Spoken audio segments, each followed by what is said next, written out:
Assalamualaikum warahmatullahi wabarakatuh. Apa kabar sobat semua yang tetap setia di channel Ferry Fauzi? Dalam kesempatan pagi ini kita akan belajar nulis artikel jurnal. Dan di video kali ini kita akan belajar tentang sistematika penulisan artikel jurnal ilmiah. Sebagaimana yang kita ketahui, jurnal ilmiah itu sekarang sedang menjadi salah satu rujukan utama atau primer dalam penulisan karya skripsi, karya tesis, karya disertasi, dan juga penulisan artikel jurnal ilmiah.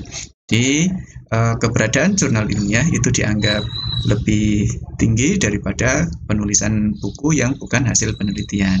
Karena dalam prosesnya, artikel jurnal ilmiah itu harus disubmit dulu ke sebuah jurnal, sebuah penerbit yang terpercaya, dan direview oleh beberapa reviewer dan para pakar di bidangnya, hingga ada proses revisi dan proses editing, hingga sampai akhirnya terbit di sebuah jurnal. Sebagaimana yang kita ketahui, standar jurnal yang ada di Indonesia itu ditentukan dan divalidasi oleh pengindeks Sinta, yang kita kenal ada Sinta 1 hingga Sinta 6. Mulai dari grade tertinggi Sinta 1 hingga Sinta 6, dengan poin yang beragam. Mulai Sinta 1 dan Sinta 2 itu poinnya kumnya 25, Sinta 3 dan 4 itu poinnya 20, dan Sinta 5 dan 6 itu poinnya 15, yang belum terakreditasi poinnya 10. Itu kum yang bisa digunakan untuk digunakan kenaikan jabatan fungsional bagi dosen. Baiklah sobat semua, dalam penulisan artikel jurnal ilmiah ini, saya akan memaparkan sistematika bagaimana artikel kita bisa diterima di sebuah jurnal, dan tentunya nanti kita akan membedah sebuah artikel jurnal dari jurnal Izdihar yang sekarang ini sedang proses akreditasi ke Sinta 2.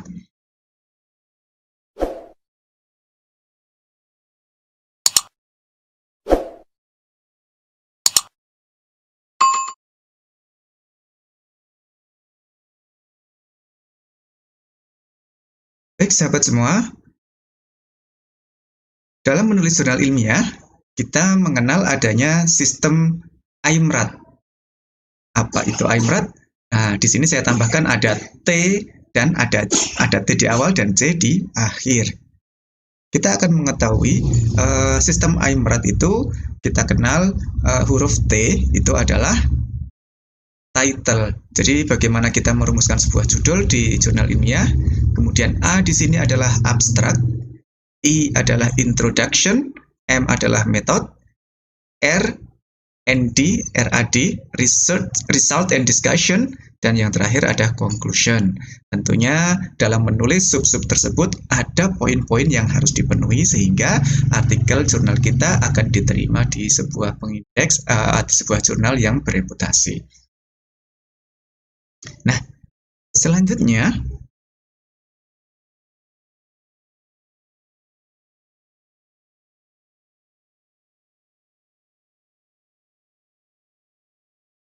dalam menulis sebuah jurnal, ini yang tadi sudah saya sampaikan, IMRAT, ada T dan C di awal dan di akhir, title, abstract, introduction, method, result and discussion, conclusion. Tentunya ini mengacu pada artikel yang berbasis penelitian, bukan berbasis pada kajian pustaka atau kajian literatur. Nah, dalam menulis judul, tentunya kita harus memperhatikan step-stepnya. Judul hendaknya jangan dibuat terlalu abstrak, jadi dibuat secara spesifik, gitu ya.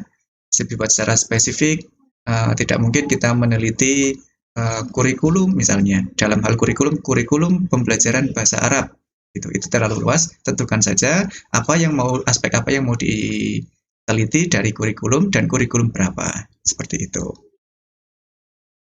Nah, selanjutnya kita akan melihat komponen-komponen yang harus ditulis dalam abstrak. Sebuah abstrak itu menggambarkan isi dari keseluruhan jurnal, keseluruhan artikel yang ditulis. Misalnya abstrak, yang pertama itu harus memuat sebuah topik. Jadi ada sebuah kalimat pengantar yang itu menjelaskan sebuah topik. Tapi ada beberapa jurnal yang di abstrak langsung masuk poin kedua, yaitu tujuan. Misalnya, this research aim to, nah, misalnya seperti itu.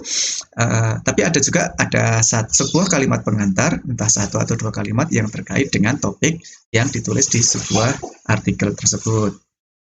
Selanjutnya, tujuan penelitian, tujuan penulisan hendaknya ditulis, kalau berbahasa Inggris digunakanlah past tense, bentuk past tense, bentuk lampau, begitu, karena penelitian sudah dilakukan dan ini adalah penulisan artikelnya. Dan tuliskan tujuan itu secara jelas, sesuai dengan apa yang diteliti. Poin ketiga adalah metode penelitian yang digunakan dalam penulisan artikel tersebut juga harus dituliskan secara singkat, padat, dan jelas. Result atau hasil yang diperoleh dari penelitian tersebut dituliskan secara umum. Misalkan ada 2 hasil penelitian, maka ditulis 2 hasil penelitian tersebut, dan di akhir disimpulkan dengan conclusion. Simpulan hendaknya memuat kesimpulan yang utuh, begitu ya, dari sebuah hasil dari penelitian. Nah, dalam menulis abstrak ini, biasanya abstrak itu ditulis bergantung gaya selingkung jurnal masing-masing, tapi umumnya abstrak ditulis dalam 150 hingga 250 kata. Jadi jangan terlalu panjang, jangan terlalu bertele-tele, karena itu akan menjadi pertimbangan tersendiri bagi reviewer jurnal. Selanjutnya, setelah abstrak, kita akan lihat poin yang ada di introduction. Di introduction ini, setidaknya ini adalah gambaran minimal sesuatu yang harus ditulis dalam introduction. Yang pertama adalah introduction and topic, atau kita bisa katakan general introduction. General introduction tersebut adalah topik umum dari penelitian yang kita lakukan. Nah, penggunaan bahasa, font, dan gaya selingkung, kemudian citasi, style dalam penulisan referensi itu menyesuaikan dengan gaya selingkung jurnal yang dituju. Tapi setidaknya kita dalam introduction ini minimal ada 7 poin ini yang harus ditulis.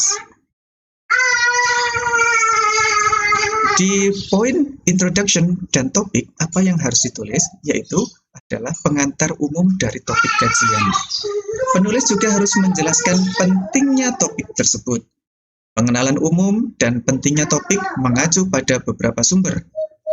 Jadi, poin-poin ini adalah yang krusial karena sebagai gambaran umum dari atau pengantar dari artikel yang kita tulis. Selanjutnya, di poin yang kedua adalah problem definition. Apa yang harus ditulis di sini? Yang harus ditulis adalah uraian masalah atau kesenjangan yang terjadi. Dalam poin ini, suatu kesenjangan atau kita sebut discrepancy antara apa yang seharusnya das sollen dengan apa yang ada das sein dalam kenyataan, atau antara apa yang diperlukan dengan apa yang tersedia, atau antara harapan dengan kenyataan. Jadi kita lihat di sini ada sebuah kesenjangan antara harapan dan kenyataan atau realita. Itu maka kita tulis di sini sebagai problem definition. Poin yang ketiga adalah previous and relevant research. Jadi kita uraikan tentang penelitian-penelitian yang pernah ada, atau penelitian terdahulu, atau penelitian yang relevan yang pernah ditulis oleh orang lain. Karena itu akan menjadi pijakan awal dalam menentukan gap analysis. Previous research hendaknya ditulis, carilah sebuah referensi dari jurnal yang paling mutakhir 5 tahun terakhir. Kalau sekarang misalnya tahun 2020, hendaknya cari 5 tahun terakhir, paling akhir itu tahun 2015. Karena kebaruan sebuah penelitian itu akan sangat menjadi pertimbangan oleh seorang reviewer sebuah jurnal. Nah, dalam menulis previous and relevant research, kita bisa mengambil database dari beberapa jurnal bereputasi nasional maupun internasional. Di bereputasi internasional kita bisa ngambil dari Science Direct, bisa diakses di www.sciencedirect.com, atau dari databasenya Springer Link kita bisa akses di https://link.springer.com, atau Taylor and Francis kita bisa akses juga di https://ffonline.com, atau dari Sage Publishing itu bisa kita akses di https://journals.sagebook.com. Selanjutnya, menulis gap analysis di poin keempat. Apa itu gap analysis? Gap analysis itu adalah kita melihat suatu kesenjangan dari penelitian sebelumnya. Jadi, ternyata dari penelitian yang ada, itu belum menjawab suatu permasalahan yang sedang kita teliti. Sehingga penelitian kita itu sedang meneliti sebuah fenomena yang memang itu belum terpecahkan, atau sudah dipecahkan tapi dengan karakteristik subjek penelitian yang berbeda, sehingga itu penelitian terdahulu tidak bisa diterapkan di penelitian yang sedang kita lakukan. Jadi, dari perbandingan tersebut antara penelitian terdahulu dengan penelitian kita bandingkan sehingga pembaca itu bisa tahu gap antara teori atau hasil penelitian sebelumnya dengan keadaan dan kondisi saat ini. Jadi, di sini akan terlihat kontribusi dari penelitian yang kita tulis. Gap antara hasil penelitian sebelumnya dan temuan peneliti disebut delta. Delta itulah yang menunjukkan kontribusi hasil penelitian terhadap sains dan teknologi, dan juga perkembangan ilmu. Nah, selanjutnya di poin kelima, kita menawarkan sebuah solusi, problem solution terhadap masalah yang ada. Jadi, tawarkan sebuah solusi yang kita terapkan dalam sebuah permasalahan atau dari topik yang kita kaji.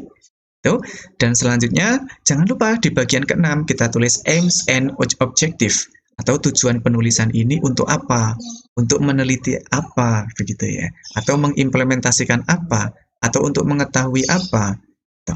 Dan yang terakhir yang perlu ditulis itu adalah significance of your work. Artinya kita akan melihat sebuah kontribusi atau signifikansi dari kerja penelitian yang telah dilakukan.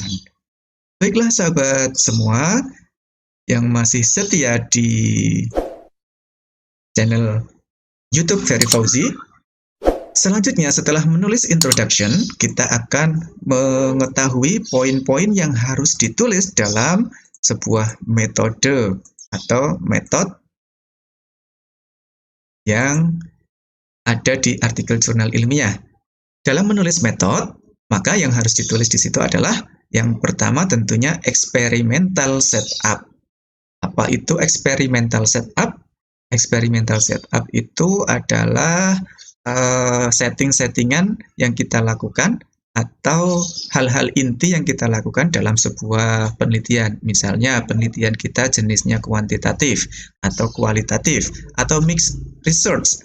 Jadi gabungan antara kuantitatif dan kualitatif. Kita tulis di situ subjeknya, tempatnya, termasuk nanti di poin kedua ada data collection, pengumpulan data. Teknik pengumpulan datanya seperti apa? Kita menggunakan kuesioner, menggunakan wawancara, menggunakan observasi dan semacamnya. Dan jangan lupa data analysis, karena dari data yang sudah ada, kita akan menganalisis data tersebut dengan teori yang ada, bergantung data yang kita temukan. Dan biasanya kalau di penelitian kuantitatif, itu yang keempat itu ada statistical testing, ada uji statistik. Kita mengetahui dari angka-angka yang ada dan nanti akan kita ambil sebuah simpulan. Nah, yang terakhir, biasanya juga di metode ini dituliskan assumption, asumsi atau hipotesis. Jadi hipotesis dari sebuah penelitian itu biasanya ada beberapa jurnal yang menuliskan, ada beberapa yang memang tidak menghendakinya. Nah, sebetulnya sebelum di metode ini ada beberapa jurnal yang meminta ditulis kajian pustaka atau literatur review. Tapi itu sifatnya opsional dan itu di beberapa jurnal berbeda. Ada yang harus menuliskan dan ada yang tidak. Baik, Sobat semua, setelah metode, kita akan melihat poin selanjutnya yaitu result and discussion. Nah, dalam result and discussion ini, apa yang harus kita tuliskan di result and discussion? Tentunya yang pertama adalah findings, temuan apa yang kita temukan. Kita paparkan di artikel kita, tapi tulislah dalam bentuk yang bagian utama dan bagian inti dari sebuah temuan. Tidak perlu mencantumkan misalnya nama-nama responden, itu terlalu bertele-tele karena jurnal itu sifatnya singkat, ringkas, padat, jelas. Nah, dalam result and discussion, bagian ini adalah bagian utama dari artikel jurnal yang merupakan hasil. Nah, kemudian tidak perlu menampilkan juga semua tabel statistik untuk penelitian kuantitatif. Jadi semua tabel dari software pengolah angka kita masukkan semua, tidak perlu. Ambil yang tabel yang paling inti, yang itu nanti akan diuraikan dan akan disimpulkan. Jadi materi yang dilaporkan dalam poin tersebut adalah hasil analisis dan atau hasil pengujian hipotesis. Nah, jangan lupa juga di bagian ini jika ada tabel atau gambar, uraikan, deskripsikan dalam bentuk paragraf, dalam bentuk narasi. Jangan dibiarkan tabel atau gambar itu berdiri sendiri tanpa ada sebuah uraian dan narasi. Selanjutnya, di poin yang kedua, itu adalah comparison with prior studies. Kita membandingkan temuan yang telah kita dapatkan dari penelitian kita dengan penelitian yang sudah ada dan hasil yang didapatkan dari penelitian terdahulu atau prior studies itu tadi. Kita bandingkan sehingga di situ akan kelihatan bahwa kita memberikan suatu sumbangsih dari penelitian kita. Poin yang ketiga adalah limitation of your work. Jadi batasan dari apa yang telah kita lakukan itu sifatnya opsional. Di beberapa jurnal mengharuskan ini ditulis di result and discussion, dan di beberapa jurnal itu tidak. Dalam pembahasan atau di result and discussion ini, pembahasan artikel itu memiliki tujuan untuk menjawab masalah dan pertanyaan penelitian. Kemudian menunjukkan cara temuan diperoleh dan juga menafsirkan sebuah temuan. Ini ada sebuah penafsiran. Selanjutnya, apalagi yang ada dibahas di sini adalah menghubungkan hasil temuan dengan struktur pengetahuan yang ada, dan akhirnya itu akan memunculkan sebuah teori baru atau bahkan memodifikasi teori yang ada. Jadi di sini sifatnya adalah menjustifikasi sebuah teori yang sudah ada atau bahkan ada teori baru. Dan di akhir akan ada deduktif argumen ini tadi yang sifatnya sebagai argumen umum atau teori umum yang itu meliputi apa yang telah kita lakukan dalam hasil penelitian. Baik, sahabat semua, setelah poin result and discussion, kita akan melihat poin yaitu conclusion. Nah, apa yang harus kita lihat dan apa yang harus kita tulis di conclusion ini tentunya adalah overall summary. Jadi ringkasan secara menyeluruh. Jadi hati-hati dalam menulis ringkasan, jangan mengulang abstrak. Pengulangan abstrak ini bisa menjadikan kadang jurnal kita ditolak kalau jurnal itu rejection rate-nya, rata-rata penolakannya itu tinggi. Hati-hati.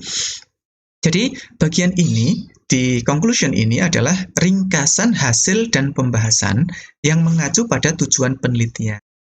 Jadi ini adalah ringkasan hasil dan ini menjawab dari tujuan penelitian kita. Dengan demikian, gagasan pokok baru yang merupakan bagian penting dari temuan penelitian perlu ditulis. Kesimpulan harus menjawab tujuan penelitian, begitu juga tadi di result and discussion, itu poin-poin yang dibahas adalah poin-poin dari tujuan penelitian yang sudah ada di introduction. Bagian ini harus memberikan justifikasi ilmiah yang jelas terhadap penelitian dan menunjukkan kemungkinan aplikasi dan ekstensi. Nah, di conclusion juga ini harus ada further research. Jadi memberikan saran eksperimen di masa mendatang dan atau menunjukkan eksperimen yang sedang berlangsung. Ini poin yang perlu ditulis di conclusion atau simpulan. Baik sahabat semua, itu tadi poin-poin yang harus kita tulis dan sistematika penulisan artikel jurnal ilmiah. Nah, selanjutnya kita akan melihat poin-poin tersebut di sebuah artikel jurnal. Misalnya kita lihat di sini, kita ambil dari jurnal Istihar. Ini sementara terakreditasi Sinta 3 dan sedang proses reakreditasi menuju peringkat yang lebih baik. Nah, kita ambil contoh artikel ini. Judulnya singkat, padat, jelas. Improving Quality of Arabic Translation Course Through Jigsaw Cooperative Learning. Jadi, kalau dari judulnya kita sudah tahu, ini adalah meningkatkan kualitas kursus atau belajar atau mata kuliah terjemahan bahasa Arab dengan menggunakan Jigsaw Cooperative Learning. Sangat simpel judulnya, sangat bisa mengcover seluruh penelitian. Kita bisa lihat di PDF-nya. Nah, ini adalah PDF-nya. Kita lihat. Ini bagian judul, sebagaimana kita bahas tadi. Jadi harus singkat, padat, dan jelas menggambarkan isi penelitian kita. Nah, ini tadi di abstrak itu ada topik kalimat pengantar. Kita lihat kalimat pengantarnya di sini. Jadi dia menjelaskan kenapa penelitian ini ada dan seberapa pentingnya itu. Kemudian baru tujuan, the study aim to improve dan semacamnya. Nah, selanjutnya adalah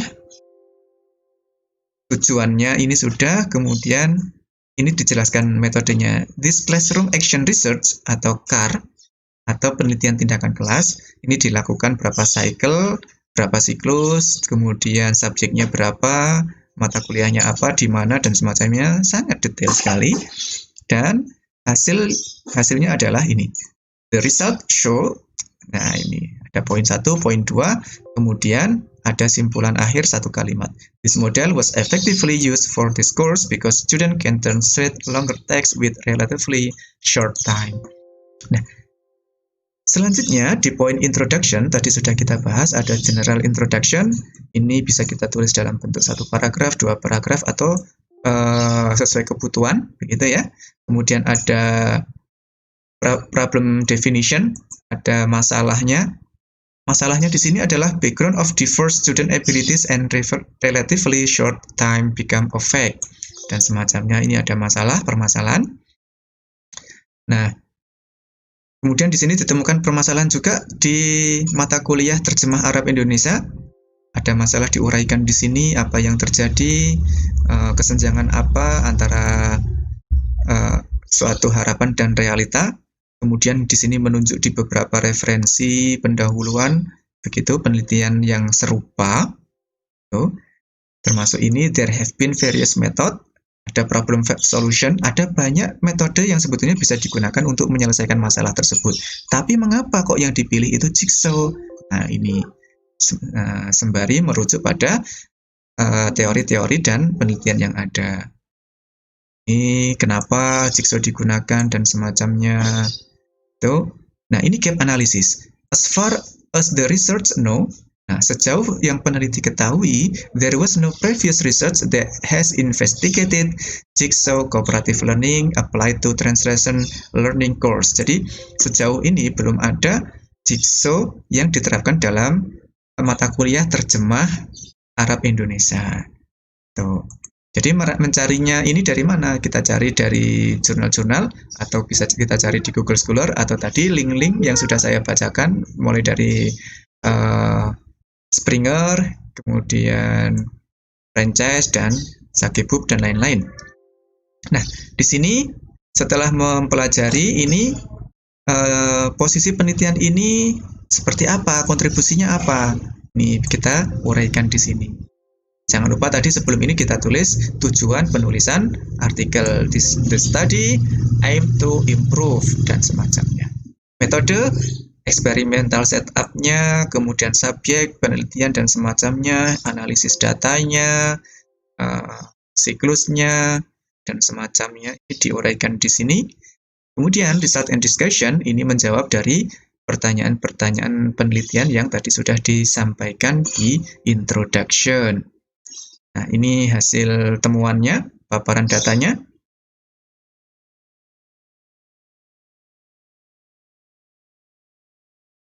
Nah, selanjutnya ini jawaban-jawaban, ada statistik, data statistiknya seperti apa, hingga nanti bisa disimpulkan. Kita masuk ke conclusion. Jadi, simpulannya di sini adalah menjawab kesimpulan secara umum dan itu mengacu pada pertanyaan penelitian atau rumusan masalah.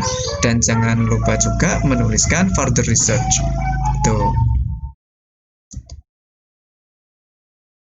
Nah, ini further research-nya. The study has limitation, the future study can be done. Bisa dilakukan seperti apa. Itu tadi tentang penulisan artikel jurnal ilmiah. Terima kasih atas perhatiannya. Insya Allah kita bertemu di lain waktu, lain video. Dan terima kasih. Assalamualaikum warahmatullahi wabarakatuh.